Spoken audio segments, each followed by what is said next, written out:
Jake Morrison wiped the grease from his hands and glanced at the old clock hanging above his workbench, 11:47 p.m. The neon sign outside his shop buzzed softly, casting a warm red glow through the dusty windows of Morrison's Auto Repair. Located 20 miles from the nearest town in the New Mexico desert, late-night customers were rare, which suited Jake just fine. The solitude gave him time to focus on the more challenging repairs that other shops turned away. He was just about to call it a night when an unusual humming sound caught his attention. At first, he mistook it for the desert wind, but this noise had a different quality. Something mechanical, yet unlike any engine he'd ever heard. The sound grew louder, accompanied by a strange, pulsing light that filtered through the high windows. Jake stepped outside, squinting into the darkness. His breath caught in his throat as he spotted something descending from the starlit sky. The object moved with deliberate grace, trailing wisps of luminescent energy that reminded him of the aurora borealis he'd seen in photographs. As it drew closer, he could make out a sleek, metallic form about the size of a small bus, but with curves and contours that defied conventional aerodynamics. The vessel, Jake was certain now that it was some kind of ship, touched down in his lot with barely a whisper, settling onto 3 crystalline pylons that extended from its base. A soft hiss echoed through the night air as a section of the hull seamlessly transformed into a ramp. Jake's heart raced as a tall figure emerged from the opening. The visitor moved with fluid grace, descending the ramp with steps that seemed to barely touch the ground. As they stepped into the light of his shop sign, Jake saw that their skin had a crystalline quality, refracting the neon glow like countless tiny prisms. "Greetings, engineer," the visitor spoke, their voice carrying musical undertones that made Jake think of wind chimes. "I am Zora. My ship requires repairs after an unfortunate encounter with an asteroid field." She gestured to a scorched section of the hull where the otherworldly metal appeared to have partially melted. Jake found himself nodding, years of professional experience automatically kicking in despite the extraordinary situation. "I'm Jake Morrison," he replied, surprised by the steadiness in his voice. "What seems to be the main problem?" Zora's crystalline features shifted in what might have been a smile. "Your reputation for solving unusual mechanical challenges has reached farther than you might imagine, Jake Morrison. Much farther indeed." Inside the ship's engine compartment, Jake found himself surrounded by technology that seemed to blur the line between science and art. The main power core pulsed with a gentle blue light, contained within a series of interlocking crystalline chambers that spiraled in a pattern reminiscent of a nautilus shell. Tendrils of energy danced between connection points, reminding him of lightning in a bottle. "The asteroid impact disrupted the resonance matrix," Zora explained, her slender fingers tracing patterns in the air above a damaged section. "Without proper alignment, the quantum flow becomes unstable, preventing faster-than-light travel." Jake nodded slowly, his mind already breaking down the unfamiliar system into recognizable components. Despite its advanced nature, he could see familiar principles at work. The way energy moved through the crystalline chambers followed patterns similar to fuel injection systems he'd worked on countless times. The thermal distribution reminded him of high-performance jet engines, and the power circulation wasn't too different from electric motor designs he'd studied. "Your containment field is failing here," he said, pointing to a hairline fracture in one of the crystals. "That's causing cascade failures through these distribution nodes, like a chain reaction of backfiring cylinders." He paused, surprised by how natural it felt to translate alien technology into terms he understood. Zara's crystalline features shifted in what Jake now recognized as an expression of surprise. "You can read the energy patterns. Most species take years to comprehend the basics of quantum resonance technology." Jake shrugged, running his calloused hands along a damaged power conduit. "Energy is energy. Whether it's flowing through a carburetor or a quantum matrix, it follows rules. Once you understand the rules, the rest is just details." He reached for his toolbox, then hesitated. "Though I might need some guidance on the details, My socket wrenches probably aren't designed for quantum mechanics." A musical laugh escaped Zara as she produced a small device from her suit. It projected a holographic display of the engine's schematics, rotating slowly in the air between them.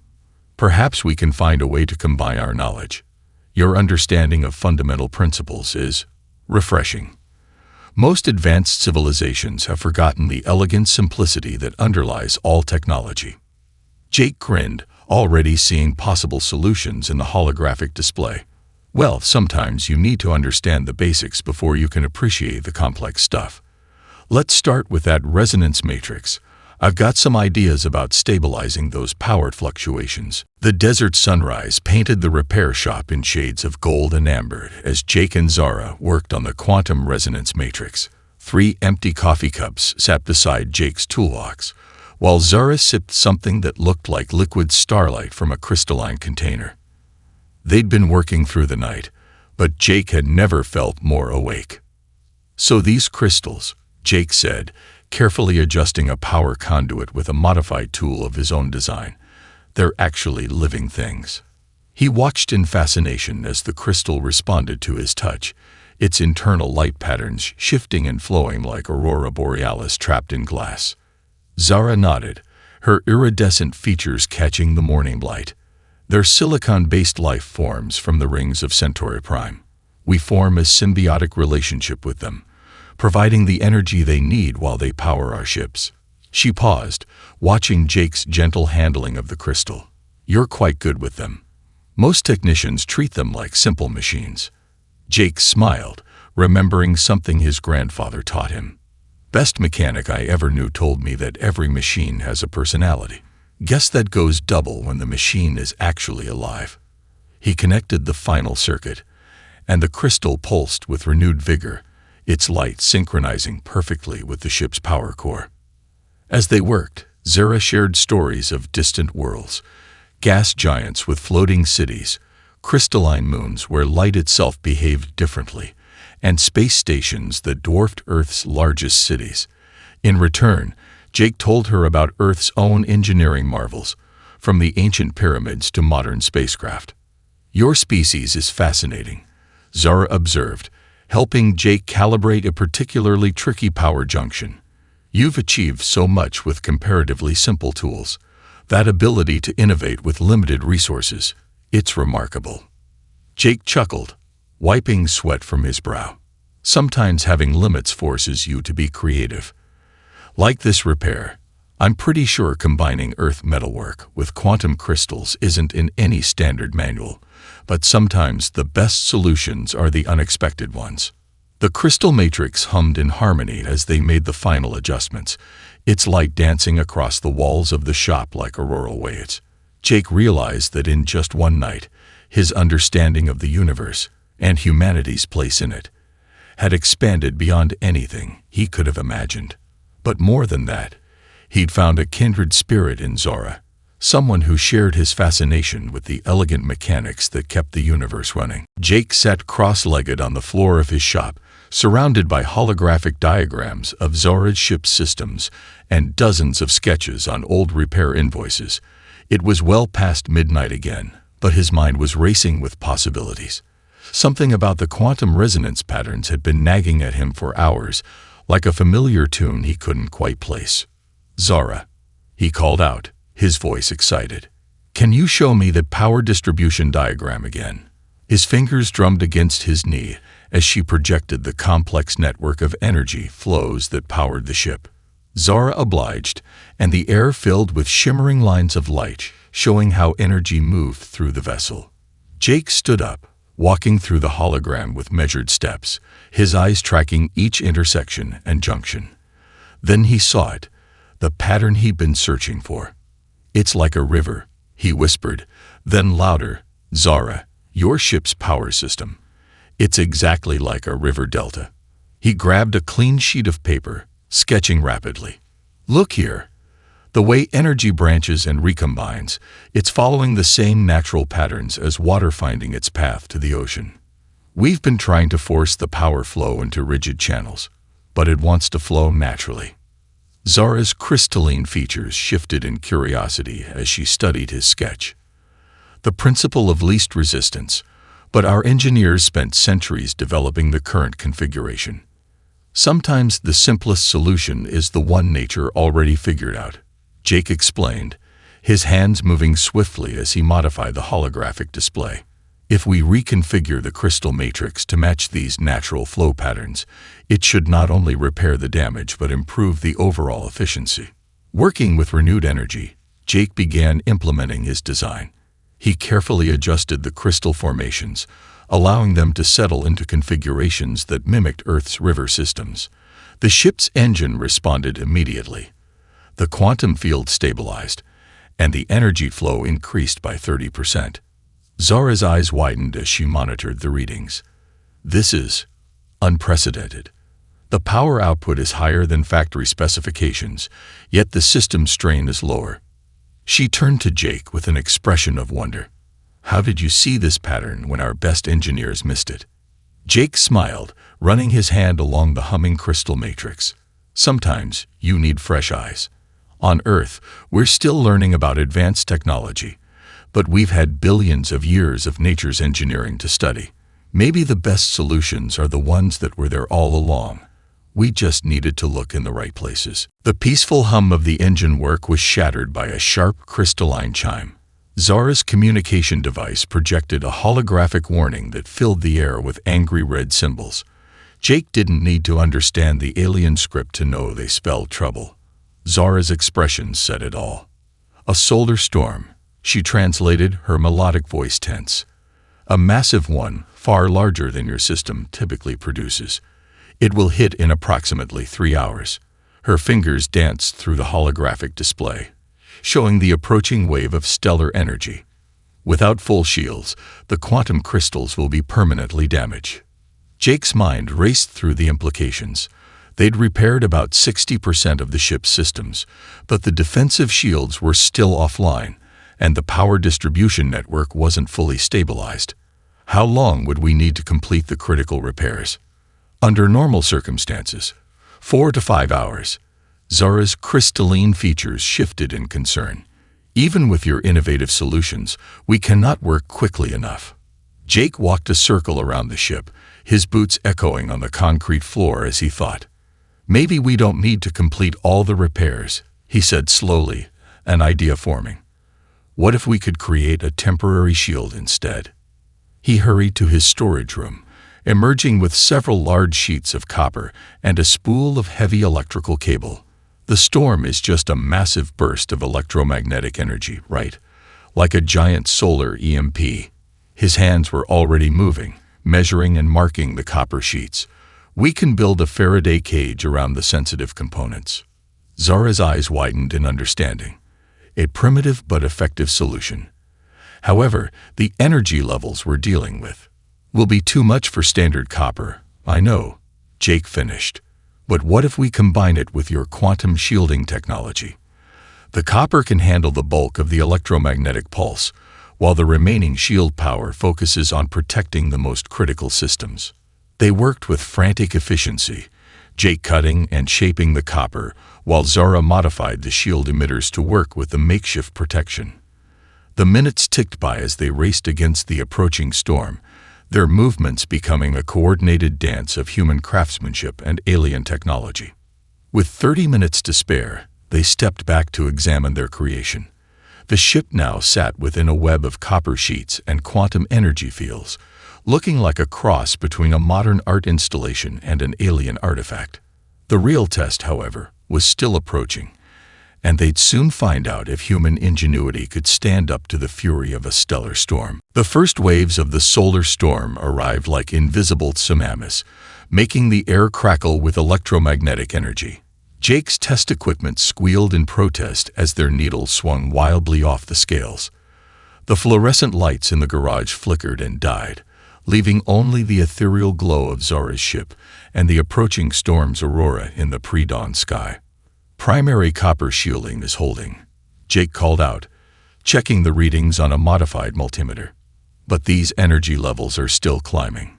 He watched as arcs of electricity began dancing between the copper plates, creating an otherworldly light show around the ship. Zara monitored her own instruments, her crystalline features reflecting the intensifying light. The quantum shield matrix is at 93% capacity and rising. We need to reduce the load or it will overload in approximately 10 minutes. Jake's mind raced through possibilities as he watched the energy patterns flow across their makeshift defenses. The storm wasn't just hitting their shields, it was following them, creating paths of least resistance through their protective setup. Then it struck him. "We're thinking about this backward," he said, already moving toward the ship's power core. "We're fighting the storm when we should be working with it. Zara, remember how we reconfigured the power distribution to follow natural patterns?" Understanding lit up Zara's features. "You want to use the storm's energy instead of blocking it." "Exactly. Quick, help me modify the shield geometry. If we create the right pathways." Jake's hands flew over the controls, adjusting the quantum field emitters while Zara recalibrated the power core. Together, they transformed their defensive shield into something new. A hybrid system that would guide the storm's energy through specific channels in the copper plating, using it to charge the quantum crystals instead of wearing them down. The ship's systems hummed with growing power as the modification took effect. The storm reached its peak, bathing the desert in sheets of aurora. But instead of damaging the ship, the massive energy waves flowed through their engineered pathways, charging the quantum crystals to levels they'd never been designed to achieve. The power core glowed with unprecedented brightness, its efficiency exceeding all known specifications. "Jake," Zara's voice held amazement. "The crystals are accepting the solar energy perfectly. The storm isn't damaging them, it's healing them." She turned to him with wonder. "This solution, it's not in any of our technical manuals." Jake smiled, watching their creation at work. Sometimes the best solutions come when you work with nature instead of against it, even if nature happens to be a massive solar storm. As the last traces of the solar storm faded from the desert sky, Jake and Zara stood admiring the ship's systems. The quantum crystals pulsed with renewed vigor, their energy levels stabilized at twice their original capacity.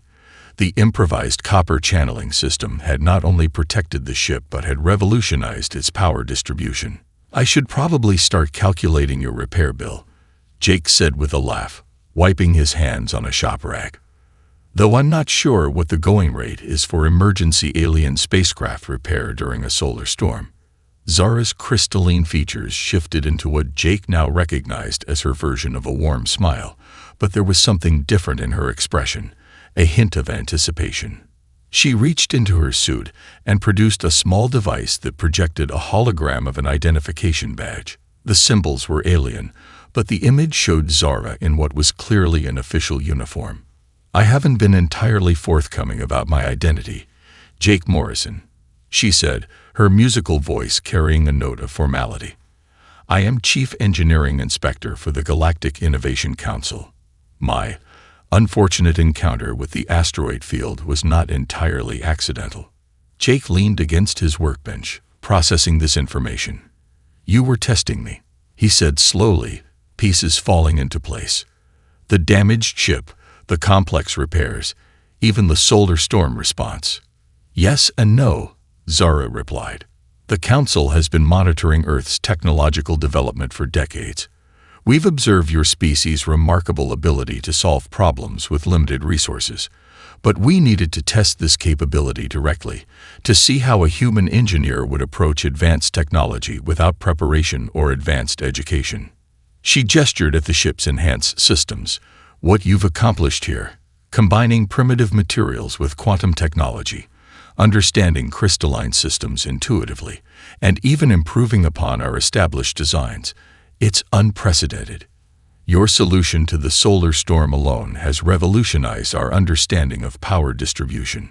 Jake absorbed this, looking around his humble desert garage with new eyes.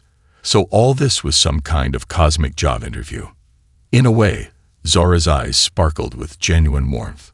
"But your responses exceeded our highest expectations. You didn't just repair the ship, you innovated adapted and improved upon technology that took our civilization centuries to develop. And you did it all with copper sheets and basic tools from a rural repair shop. The desert sunrise painted the sky in brilliant oranges and purples as Zara prepared her ship for departure. The quantum crystals hummed with newfound power, their energy patterns dancing in harmony with the modifications Jake had created. But instead of saying goodbye, Zara was presenting him with something that looked like a piece of living crystal, similar to those powering her ship. "This is a Galactic Innovation Council badge," she explained, placing the crystal in his calloused hands. It felt warm, almost alive, and seemed to pulse in sync with his heartbeat. "It's also a universal translator, communication device, and proof of your new status as Earth's first consulting engineer for advanced technologies." Jake turned the crystal over in his hands, watching as it adjusted its structure to fit his grip perfectly. "You're offering me a job, working on advanced alien technology." More than that, Zara's features brightened with excitement. "We want you to help bridge the gap between Earth's innovative problem-solving approaches and our advanced technology. Your solution to the solar storm problem alone has already sparked intense interest among Council engineers. They're calling it the Morrison method of power distribution." Jake looked around his garage, at the familiar tools and equipment that had served him so well over the years. "Would I have to leave? Give up the shop?" Zara laughed musically. "Actually, we'd like this to be your base of operations. Your garage's remote location makes it perfect for discreet technological exchange." Plus, her expression turned mischievous. "I suspect more alien ships might start experiencing mysterious mechanical problems in Earth's vicinity, especially ones requiring innovative human solutions." Jake grinned, already imagining the possibilities. His small desert garage could become a place where human ingenuity met advanced alien technology, where simple tools and complex quantum mechanics worked side by side. A place where the best of both worlds could come together to create something new. "When do we start?" he asked, pocketing the crystal badge. "You already have," Zara replied, gesturing at her ship. "The Council is implementing your power distribution design across our fleet. But that's just the beginning. There are engineering challenges across the galaxy waiting for a human perspective." She extended her crystalline hand, ready to help solve them. Jake shook her hand, noting how natural it felt now. This blend of human and alien, of old and new, of Earth ingenuity and cosmic technology. As Zara's ship rose into the morning sky, he stood in the doorway of his garage, the crystal badge warm in his pocket. The sign above still read Morrison's Auto Repair, but now it meant something more. It was humanity's first gateway to the stars.